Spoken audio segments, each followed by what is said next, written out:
Okay, great. Let's get started. So good morning, everyone. Thanks for joining us today. My name is Jordan Welsh. I'm from the Australian Renewable Energy Agency.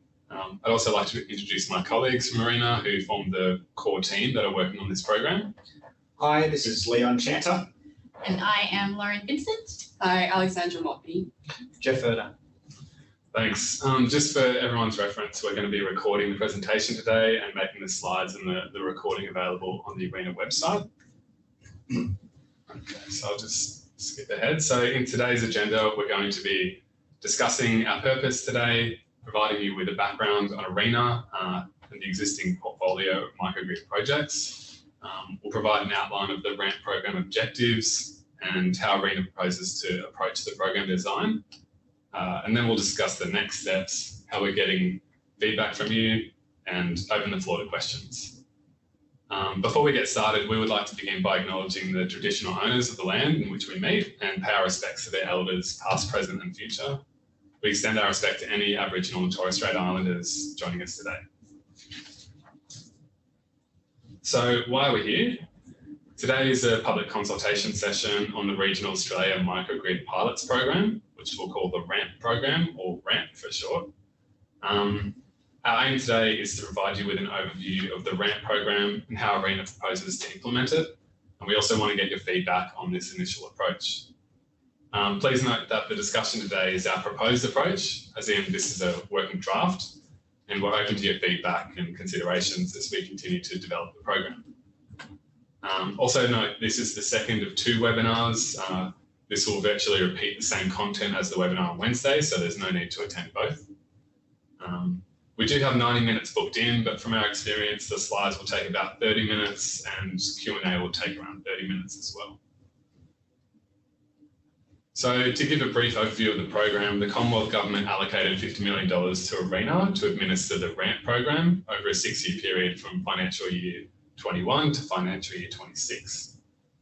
The funding is to support pilot demonstration projects of microgrids in regional and remote Australia. And the overarching aim of the program is to resolve the remaining barriers to investment in and full deployment of microgrid solutions. We'll discuss the program objectives and design later. We're aiming to formally launch the program in September 2021, subject to ARENA board approval.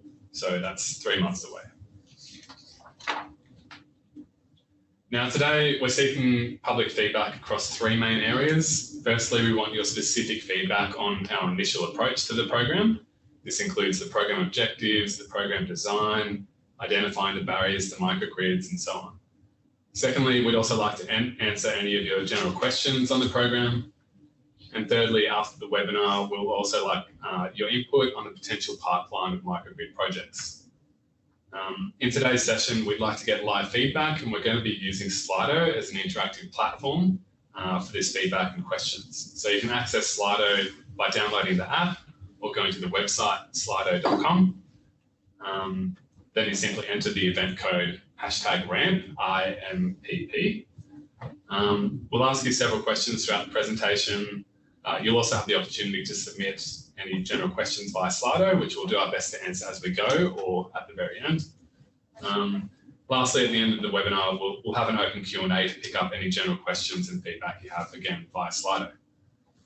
If you have any issues with Slido, we'll be emailing a follow-up survey after this webinar that will give you an opportunity to go into more depth with detail on the same points. After the webinar, there are several other ways we'll continue to get your feedback. We'll send you an email with a survey on 2 areas. One section which will build on what we've gauged in Slido today. Basically, it'll be open qualitative questions that complement today's more closed quantitative questions. And there'll be another section on the potential microgrid projects. So if you have a particular perspective project in mind, you can provide the details of the project in this survey. And this helps us to get a better understanding of the pipeline of potential projects that are coming up. Lastly, you can also email us directly, so we'll provide a dedicated email address for general inquiries at the end of the session, and that's microgrids@arena.gov.au. So first off, let's test out Slido with a fun question to see that everyone can access it. So if you can go to slido.com or use the Slido app, enter the event code RAMP, RAMPP, and then tell us what your favourite ice cream flavour is. Lauren, have you opened that up? Yeah, thanks, Jordan. Great. So we've got a couple of votes coming through. So we've got, it seems all fairly level. So vanilla is currently ahead with 2. We've got chocolate now. We've got watermelon. Interesting. Bacon flavoured ice cream. Very strange. Buffalo cheese and fig. That's also a good one in there. But look, chocolate seems to be at the top again. 5 votes. Looking like people are grasping how to use Slido, so that's great. So good to see we've got some chocolate vanilla lovers out there.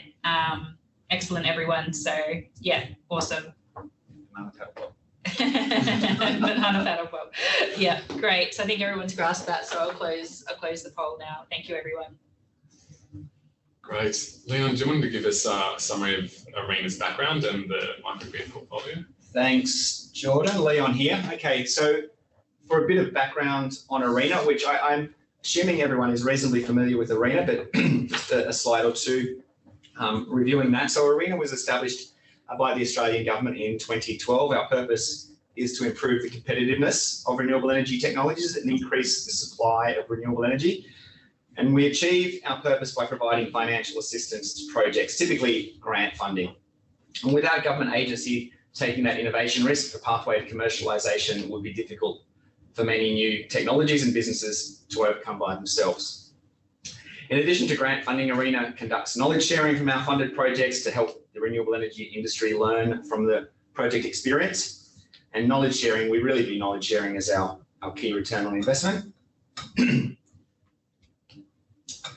So I think we call this graphic Arena at a glance. And what you can see from this graphic is that we've been very busy over the years. We've invested $1.7 billion in almost 600 projects, totaling with a total value of almost $7 billion.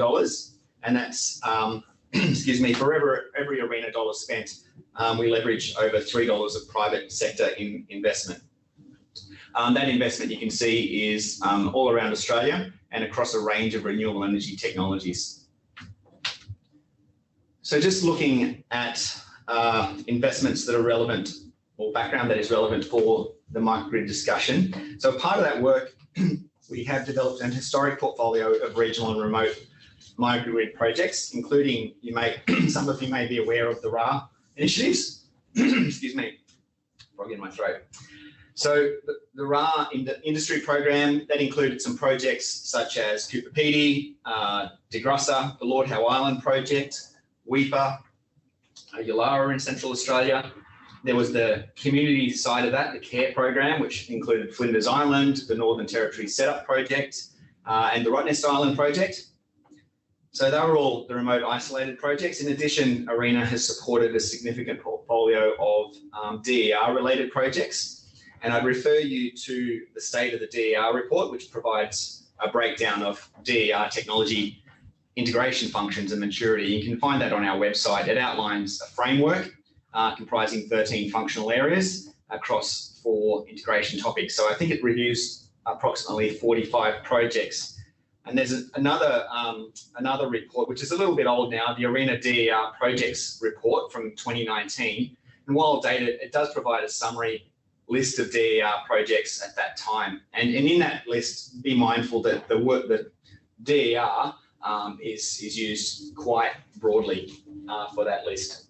So apart from just giving that portfolio discussion as just background to Arena, it's also important to be mindful of that, because when Arena assesses its investments, we take a portfolio approach. So we look at what we've funded in the past, and we look at how a proposed project might enhance that portfolio, how it's doing the next thing that needs to be done, and not repeating what was done in the past.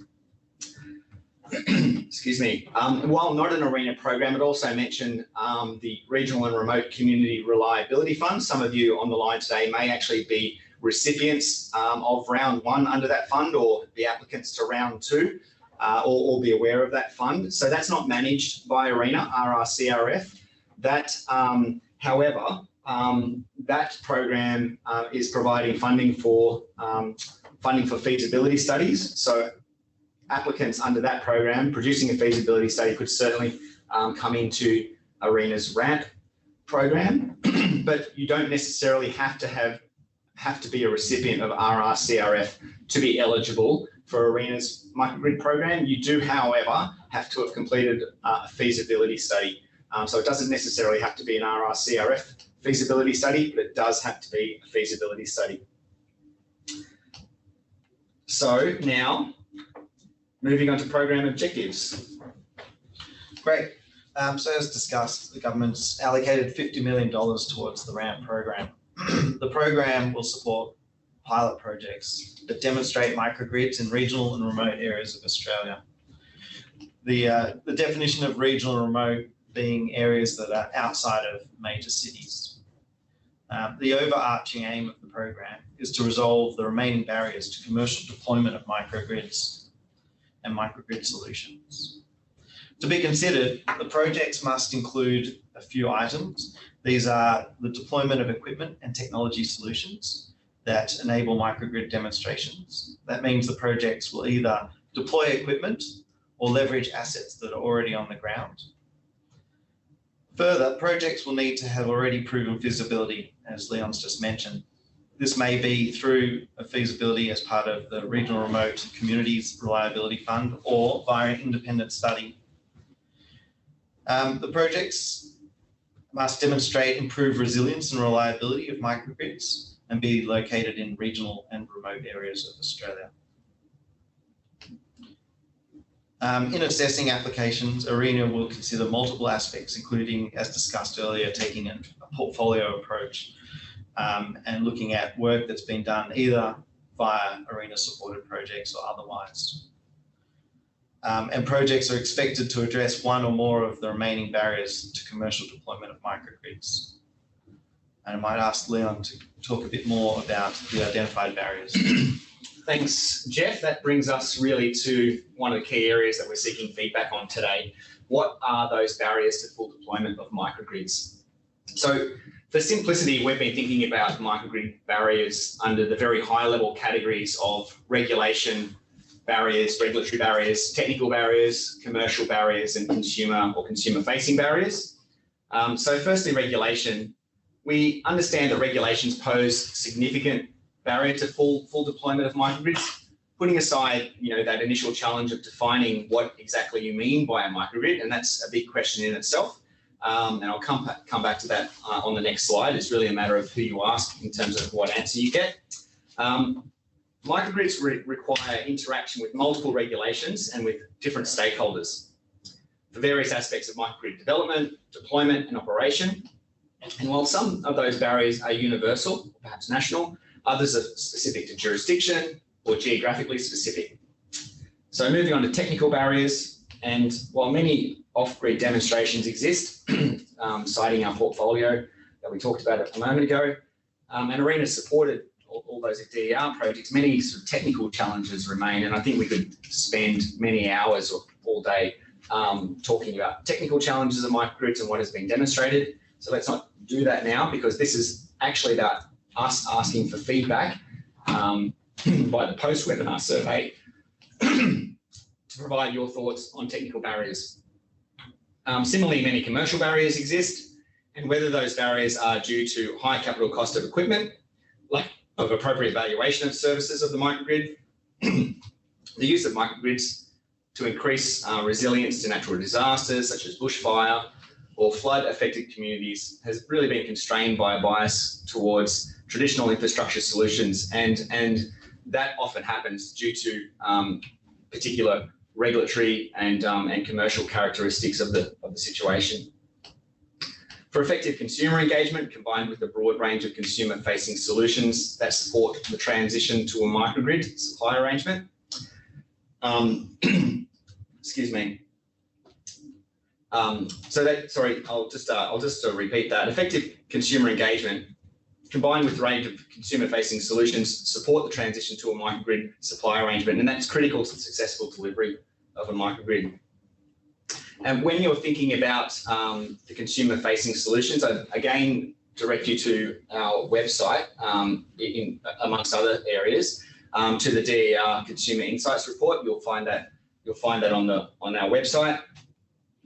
while there's a Slido poll coming up to provide some high-level feedback on barriers, I think probably a lot of you will have much more detailed information to provide or questions to ask, and you can do that via the post-webinar survey, and that will be distributed after this webinar. We hope to get that out by the end of today, and that's where you'll be able to send through whether you've got white papers or talk in detail about what you see as specific barriers, and perhaps talk to what your solutions for those barriers are. So that's for detailed feedback, but just for some high-level feedback, we'd like to go to Slido now, Slido question number 2, and that is barriers. What do you consider to be the key barrier to microgrid projects? So if everyone can jump onto Slido, we'll have that up now. Just going to go into that. And just whilst you're putting in your responses, we just have some questions coming through about whether or not we can make some of the links to the reports that Leon has mentioned available, and we are quite happy to do that after this when we send out the feedback survey. So we've got answers coming through. So very similar to the session we ran on Wednesday, with regulatory barriers being those which people believe to be the most significant to project implementation. However, quite a few votes for commercial as well. I think that really reflects Wednesday, doesn't it? There was some regulatory and commercial. And I would say that, I'd probably repeat the point that while this is a very simple poll, it's good just to provide an overarching guide, but particularly looking forward to seeing detailed responses in the survey responses coming through. Great. So thank you, everyone. We'll close that poll now. Okay, so I mentioned that there are a range of definitions of microgrid, and we could definitely spend quite a bit of Zoom time arguing about a definition of microgrids amongst this team. We've spent quite a bit of time having robust discussions about what we mean by microgrid and what's in and what's out. So we're going to avoid that in this case by not making a definition and eligibility requirement of the program. So it won't be binary. At this stage, we think that the following 3 areas safely fall within the likely microgrid configurations. So I'll just provide these as examples and then maybe talk about how we think about that. So an electricity supply arrangement that could be temporarily operated in island mode when physically separated from the major grid. I think that's kind of the classic tight definition of a microgrid. However, having said that, it may not necessarily mean that your microgrid has to be able to island. It could be effectively a grid-tied microgrid, but I think in that case, we still have to meet that objective of supporting resilience and reliability of supply. I also think, there is a case for electricity supply arrangements currently connected to a major grid that permanently moved to an isolated supply arrangement, if that's, again, solving a resilience and reliability of supply issue.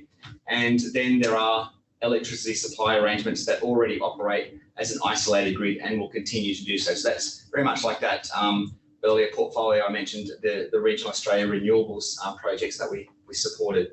So as I said, that's not going to be a binary eligibility criteria. However, we certainly, when looking at applications, will consider the characteristics and demonstration and the innovation as a merit criteria. So that will be assessed through the assessment process on the value of the demonstration that's being provided by the particular scenario. So once again, we might just jump into Slido, just thinking about those configurations. And if I can get everyone to just think about which configuration would offer the most valuable learnings for future microgrid deployment. We'll just take a moment to have a look at that.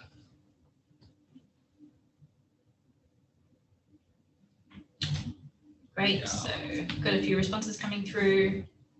So again, very similar responses to what we heard on Wednesday, where people are most interested or see most value coming through from our first option, which is around that they could temporarily operate in island mode when physically separated from the major grid.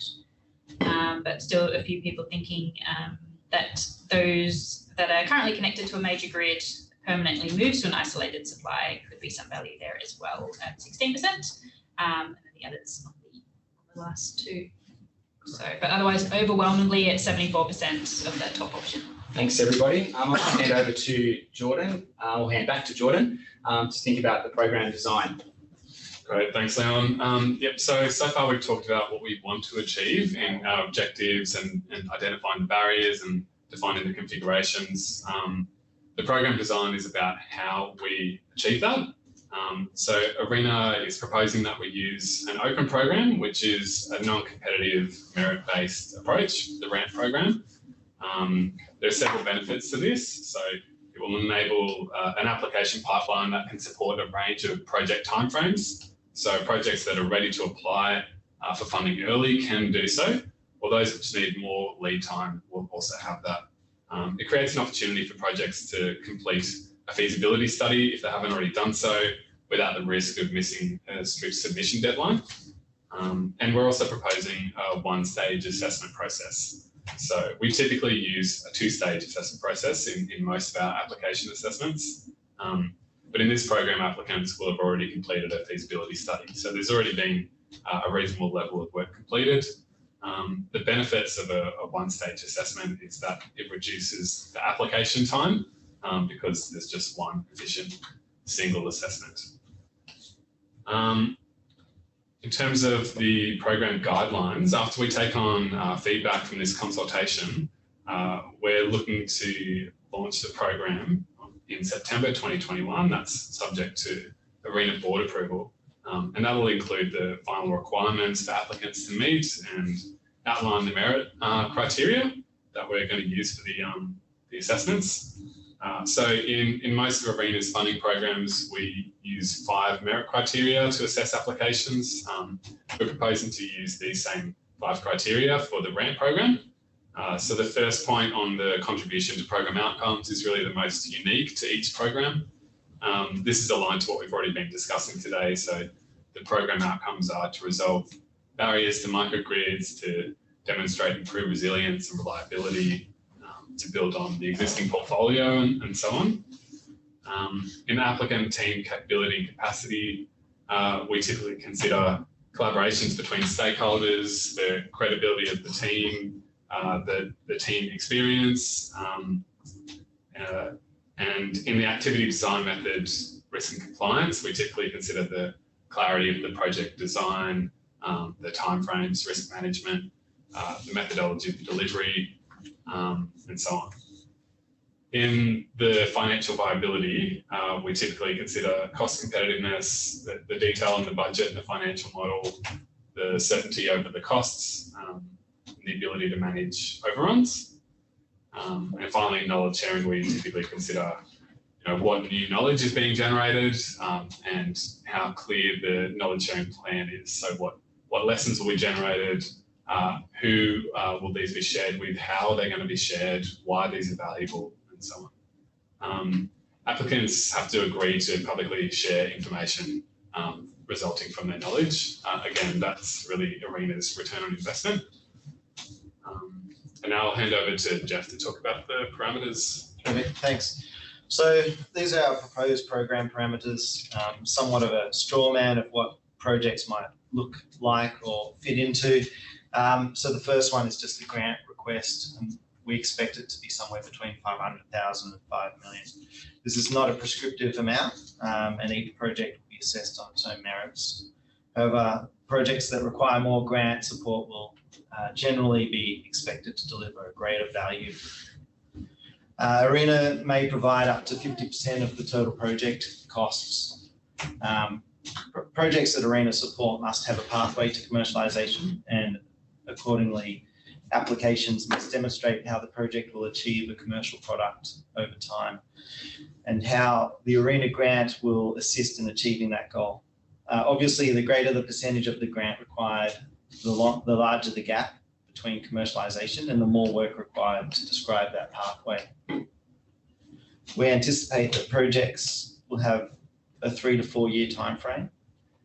That's based on 2 to 3 years to complete planning, finance, development, and deployment of assets, with generally a minimum of 1 year operation, including monitoring and analysis of data. We suggest that applicants propose milestone payments that fit with the project delivery. So activities and funds should match, and we anticipate a large proportion of the funds will be spent in those first couple of years as you deploy assets. We also require some of that fund to be retained and usually access during the final milestone. As a guide, we generally expect about a minimum of 10% of the grant to be allocated to data collection and reporting in the final milestone. And now I think we have a chance for another Slido to get some of your views on some of those points. And the first one is, are we ready? What do you consider to be an appropriate size for a grant?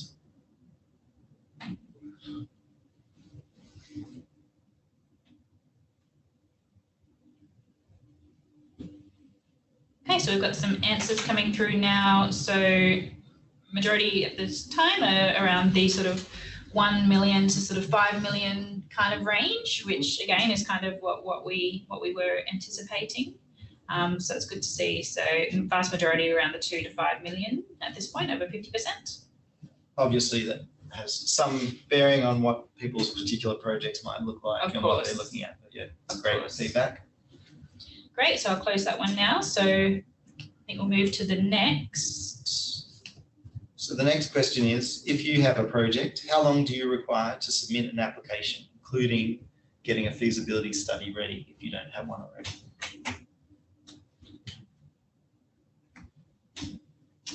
Great, so a few answers coming through now. So the 6 to 12 months with over 60% of the vote, probably giving an indication that perhaps may have a feasibility study in the works or not yet complete. Although a quarter of you saying 0 to 6 months as well, with a few on the 12 to 18 months, which again probably aligns with what we heard on Wednesday. So good to see. So again, thank you everyone. I'll close that poll now. And the final question, what project length do people think is required for a microgrid project? So that includes your planning, approvals and construction, but may not include sort of any testing timeframes that we may require. So again, answers coming through. So 2 to 3 years with about 50% of the vote. And then a few thinking perhaps down as little as 2 years, 1 to 2 years, and about 20% saying 3 to 4, which again, I think is probably, ballpark of what we were expecting for projects of this size and scale. Terrific. Thank you everyone for the feedback. I'll pass back to you, Jordan, for the next steps. Great, thanks Jeff. So in terms of getting your feedback after the webinar, there are several ways that we're going to continue to get feedback. So we'll be sending you all an email with a survey in those 2 areas I was mentioning earlier. So one section that builds on the questions we've been asking in Slido. So having more qualitative, open, free text fields that you can provide more detail. And then another section looking at potential microgrid projects that you might have in mind. So you can provide details of those projects, and that gives us an idea of what the pipeline of potential applications is that's coming up. Lastly, you can also email us directly. So in the next slide, I've got that email address where you can just provide general feedback or queries, and we'll get back to you. So frequently asked questions will be collated and answered on our webpage at the launch. The next steps for ARENA here are to complete the consultation process by the 2nd of July. Then we'll finalise the program design in August, and we're aiming to formally launch the program in September, which is subject to ARENA board approval.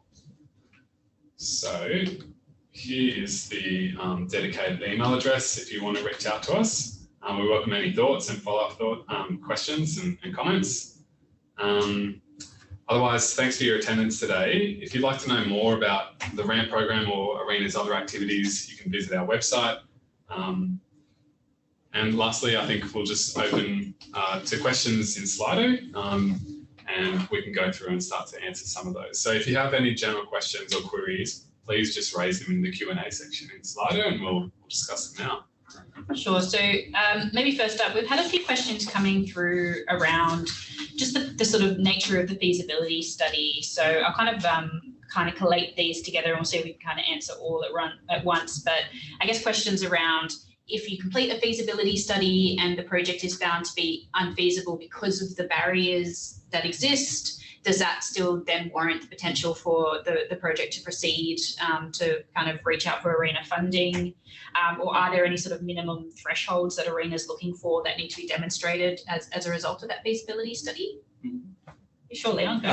So maybe the first one is the way I heard that was if there are barriers through the study that show that the feasibility study that the barriers that exist in the market show that the project can't proceed. Yeah. Is that the question? Yeah. So I would say actually what we're really hoping that the project that we would support can do is actually demonstrate a way to overcome those barriers. So whether, for example, they're a barrier and you can't proceed, but we get a waiver or another way to actually proceed, and but through undertaking the project, you have the stakeholders on board who need to be on board, and they are being informed such that that project can then inform the reform that is required to overcome those barriers. At a high level, that's I think what we would hope to see. So that might dictate that you at least need to be engaging with those critical stakeholders, if not having them as part of a more formal part of the project. Yeah, and the second part was sort of more is are there any minimum requirements that we're looking for off the back of a feasibility study? So sure. For IRR or yeah, okay. So let's maybe just talk about, I guess we would like to. The feasibility study should make it clear that the proposal is technically feasible, that we believe that it is possible to do what's proposed to be done. So we both internally at ARENA will look at that, and also we, even though we've reduced the application process, we still have applications will be assessed by our independent technical advisory panel, and they will look at the project and say, we've tried this and and there are problems with this. Be mindful that this being an open program, that is non-competitive program, we can be collaborative with applicants. So we can work with you up to the point of submitting your application. We can look at what your feasibility study looks like and tell you whether we think it is, whether we think it's of significant merit and has answered the questions that needed to be answered to a quality that can be assessed under a full application process. In terms of returns, so the 50% grant request is really a cap, but how we often look at things is probably in a different couple of ways, and think about it like this. So if it's a near commercial project, oftentimes the ARENA grant, the percentage of ARENA grant is really sized to fill the financial gap that is required for, think about, say, equity to meet their hurdle rate to proceed with the project. We're de-risking the project by putting our grant funding in, and we would expect that our project, by doing this project, let's say this time it requires a 23% grant to get over the equities hurdle rate, that once this project is done and demonstrated and has been de-risked, then it would require, a 2% or a 0% grant. That's one way to think about it. Another way to think about it is that, well, if ARENA's program didn't exist, we would build this thing and we could probably get that over the line. But if ARENA wants us to, we can expand what we're doing. It will cost us an extra amount of money, and that changes the financial model. And now the financial model looks like that, and we can consider the ARENA grant in that context. Is that enough on that one, I think? Yeah. Great, thank you, Leon. So just whilst you were talking, it just voted up was just more generally why the program requires a feasibility study at all. And I think we kind of touched on that in the presentation, but it's a number of reasons. It enables ARENA to run this as a single stage process, because we can essentially use that feasibility study as kind of an expression of interest to get a sense of what the project is looking to do, and it helps to reduce the burden on applicants. But also this program was designed very specifically to fund the sort of pilot projects rather than to fund feasibility studies. As we mentioned, that's kind of been covered on the RRCRF program run by the department. So there was just a real key need to ensure that we weren't sort of funding feasibility work within this program as well. So just, I guess, just continuing to kind of on that theme of the feasibility as well. So just kind of looking back to the RRCRF. So noting that that the second round of that runs to sort of mid-2023. I guess there was just a question around how does this program dovetail towards that, noting that kind of timeline, and particularly the fact that those feasibility reports might not be done till then.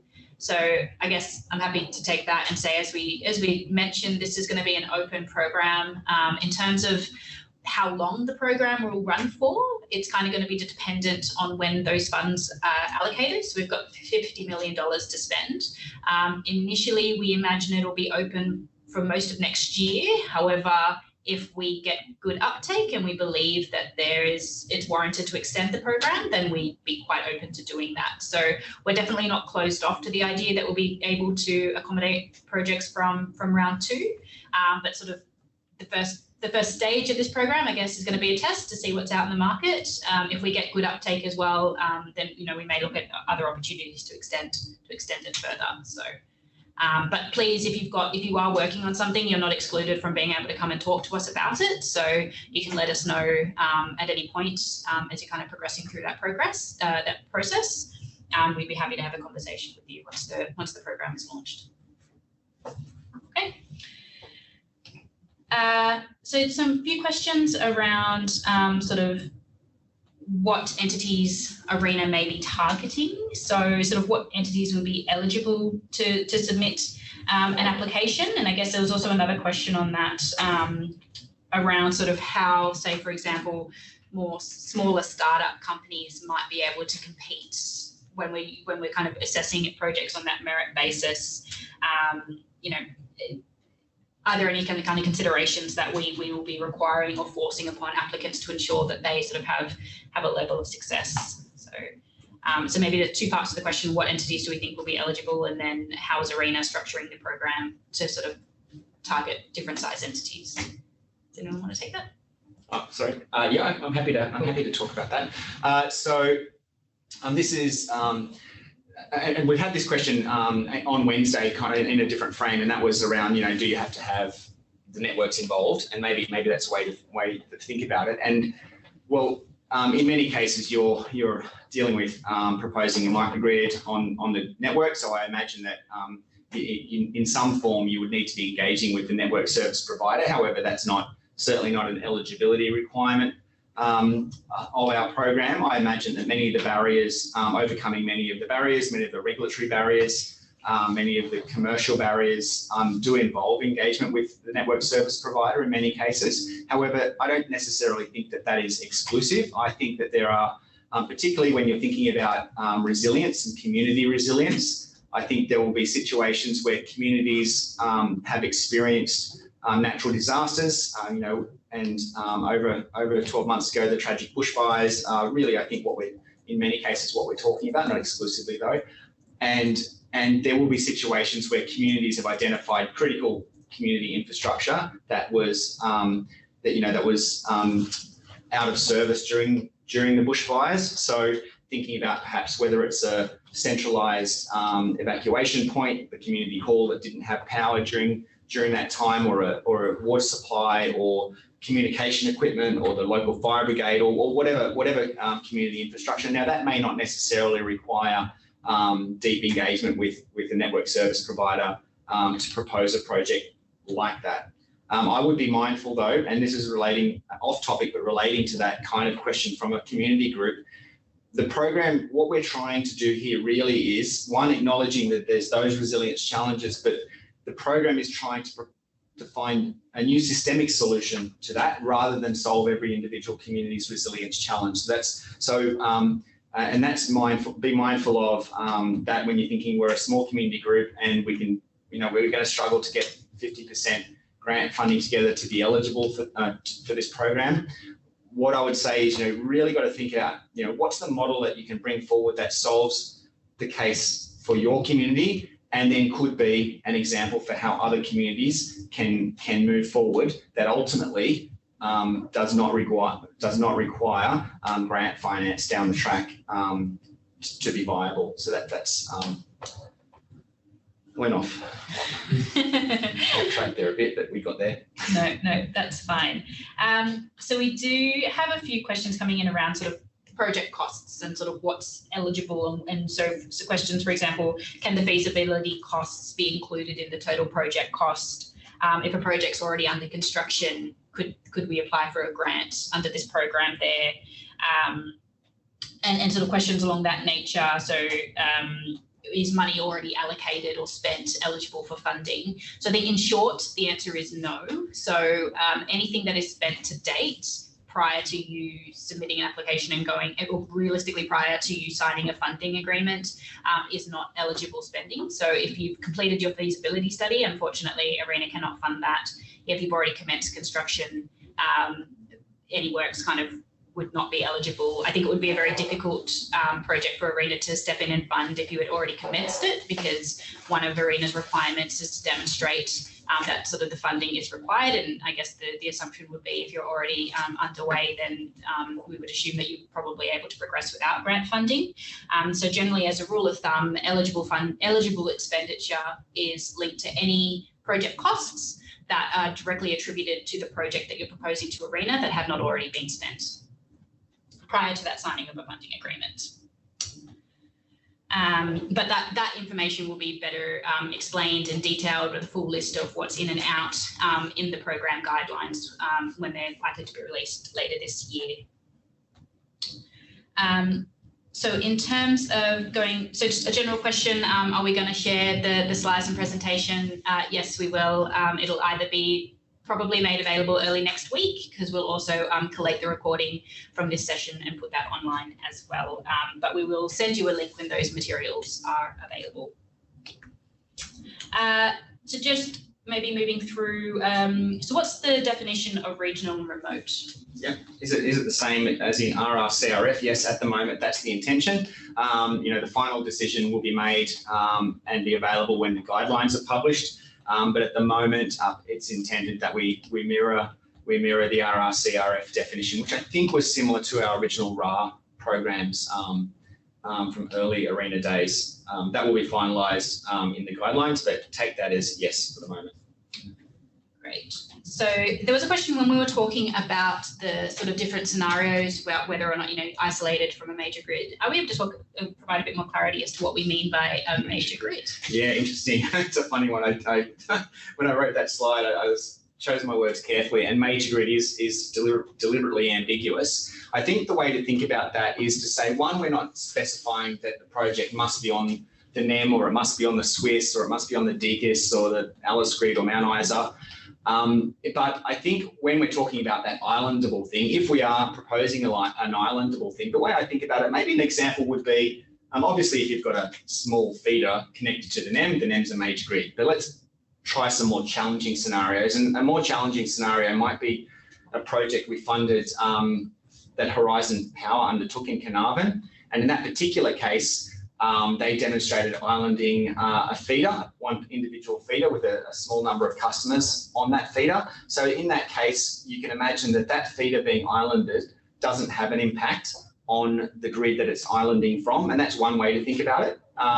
It could get harder where it actually has to interact with the grid, and actually the grid has to prepare for the islanding of that particular microgrid. So I just think about it in terms of, again, not very hard to get too definitional here, but think about the relationship between the piece that's islanded and the grid that's staying behind. And I would imagine a major grid, or how I think about that is a major grid, is that the major grid is unaffected or relatively unaffected by the islanding of the microgrid.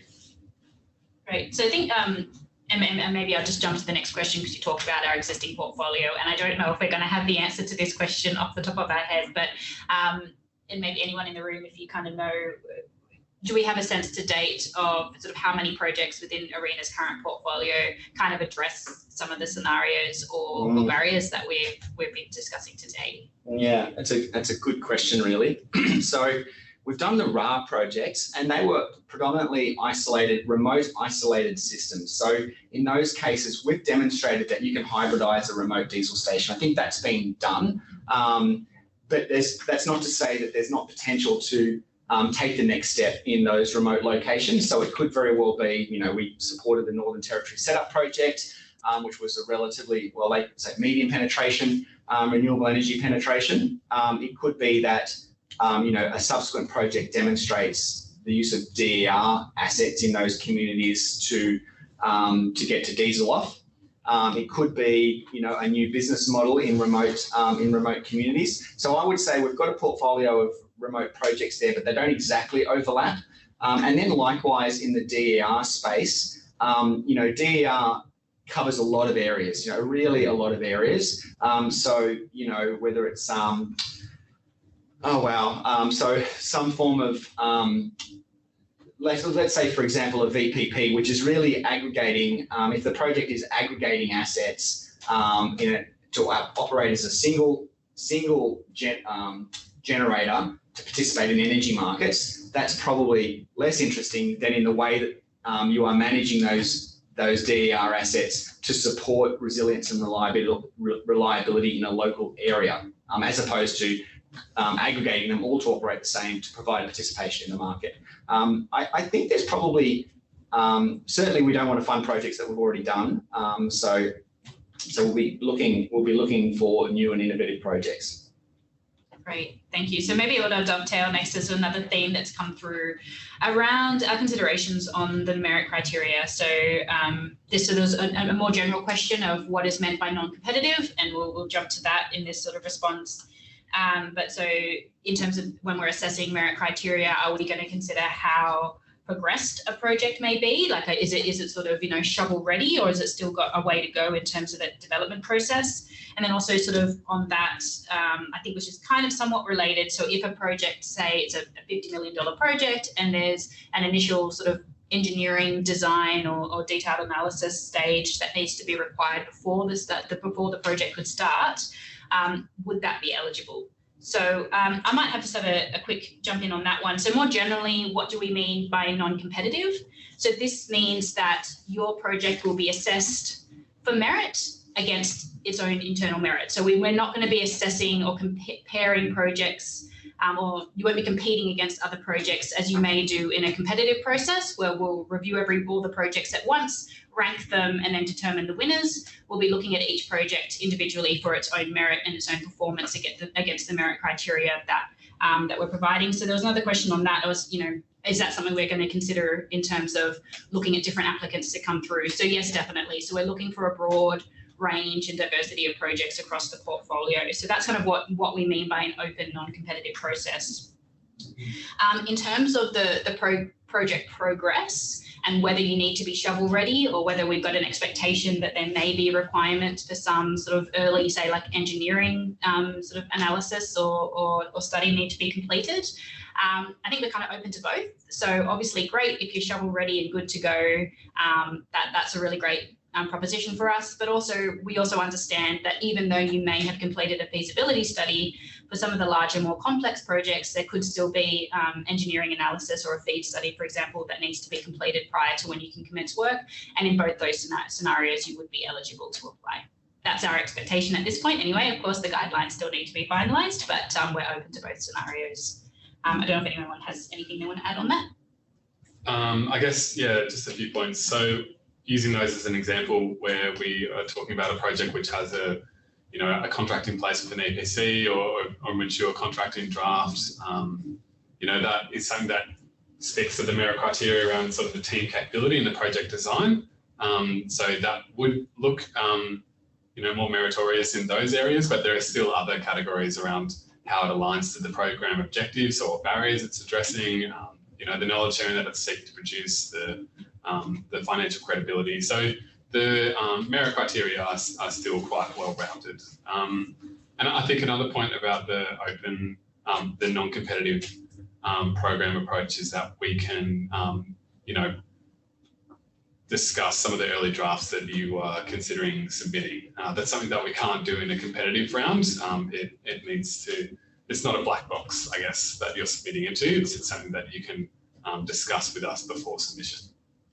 And so just on that, there was a question around, will there be sort of a date or an end date as to when applications can be submitted? Likely, yes, there will be sort of a hard stop date, but we do expect that to be, as I said, at least sort of 12 months from the launch of the program. We're still working through exactly how those parameters will work, whether there's going to be sort of submission dates across the year, just to give everyone a kind of a bit of a sense of what they're working towards. But as I said, it'll be sort of open until funds are allocated at this stage. That's our expectations at this point.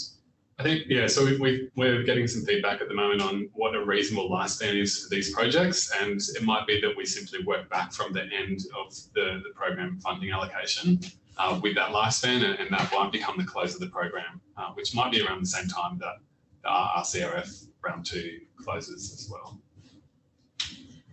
So just some general questions around sort of the sorts of technologies that we could support. So, for example, does ARENA's mandate allow the use of biogas for diesel replacement? And then also just another question that had come through around sort of biocoke or bioethanol.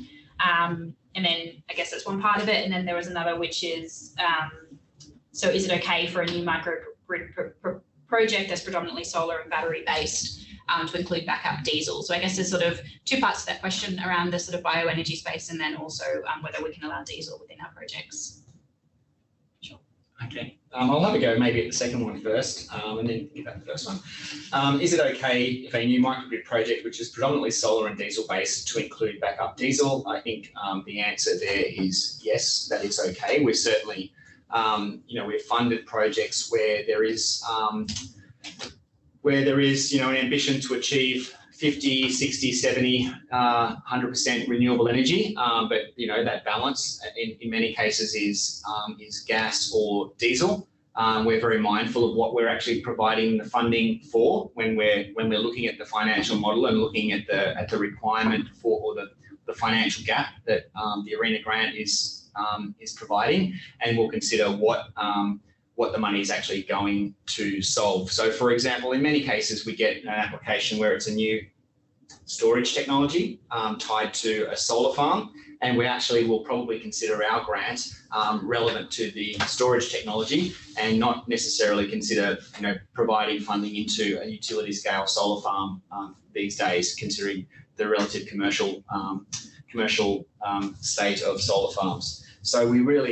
So yes is the answer. Can include fossil fuel in the mix, but we'll be mindful of where our grant is going, and that's something we'll assess on a case-by-case basis. The other part of the question is the RAMP. For the purposes of the RAMP program, our I guess definition of renewable energy resources is really will come down from the ARENA view of renewable energy resources, and I think actually that does include the ability to use various bio sources of energy. So I think really the answer to that question at a high level is yes, but we certainly need to look at that on a case-by-case basis. Yeah, I'd say so.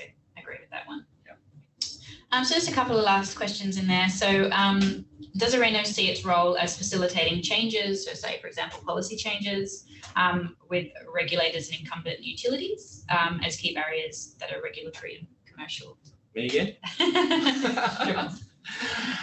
So I would say, look, we don't have, I'd say we're not directly doing that. Our facility, our role here is to provide grant funding to projects, but obviously by design, we're trying to design a program that will enable the progression of regulation if that's what needs to be progressed.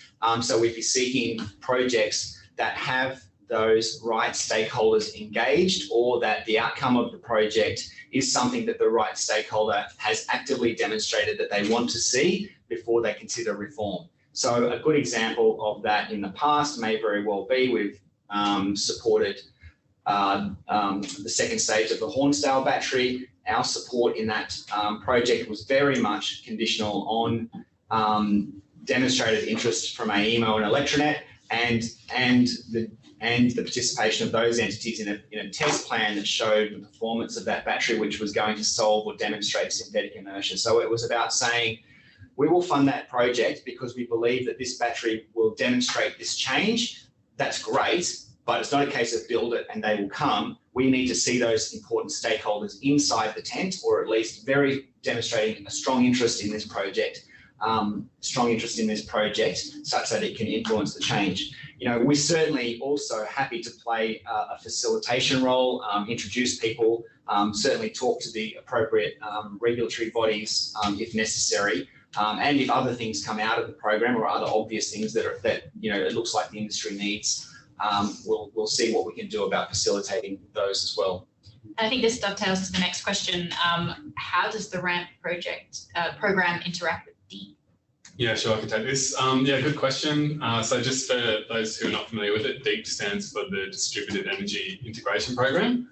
So it's a collaboration forum of 13 organisations that are market bodies or funding agencies or peak bodies or research groups that are looking to build consensus on the path forward for DER integration. So to date, DEEP hasn't had a strong focus on microgrids.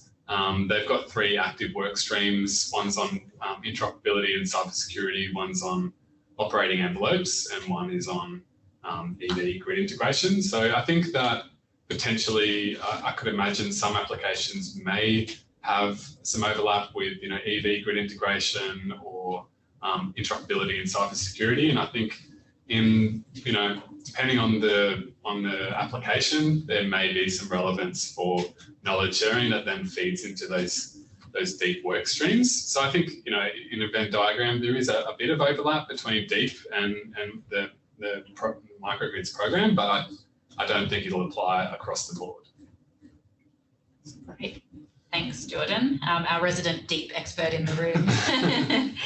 So just the last question, and this is probably just a more general high one. How does ARENA feel about baseload synchronized renewable energy generation and dispatch? Okay. All right.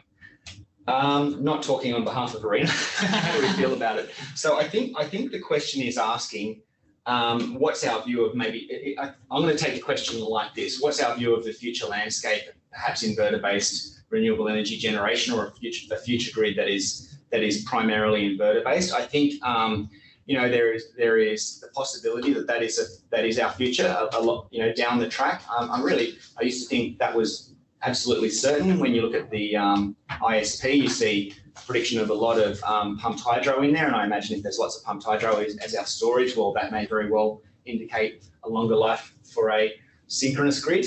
I think for the purposes of RAMP, though, I would expect projects, some projects at least, would be about islanding a component of the grid and it operating as an inverter-based grid. So effectively, you've got grid-based inverters in that microgrid, and then requiring resynchronization with the major grid, whatever that happens to be. So even thinking about that future for, say, the bigger grids down the track, we would expect, maybe that's strong, there is very high likelihood that this program will have demonstrations of inverter-based microgrids, which has happened on smaller scales, but this is technically challenging, connecting, disconnecting, and all of the other aspects that go along with that, not just technical but regulatory and commercial, consumer protection, all of those things. So we have actually one last question that's come through the chat, just the chat function within Zoom, and maybe this is again may not be one that we can exactly answer for you, but so for example, we're thinking of in regional Queensland, the question is kind of why would you choose a microgrid? So for example, if you've got an embedded network for a commercial business park, or you're considering a regional Queensland microgrid, why would you choose a microgrid in those scenarios? So perhaps I'll take the easy way out to start with, and then I'll have a deeper go at it. Firstly, the easy way out will be, you tell us what you're trying to achieve and why you would propose to go to a more technically advanced solution than say, and I'm assuming when you say an embedded network in a commercial park, I'm thinking just kind of a relatively straightforward parent meter, child meter type arrangement where you've got effectively those captured customers in the commercial park. That may very well, let's imagine a scenario where you've got a greenfield development proposed, and as part of that development, there's a significant augmentation of the grid required, new transformers or new transmission feeder into that site.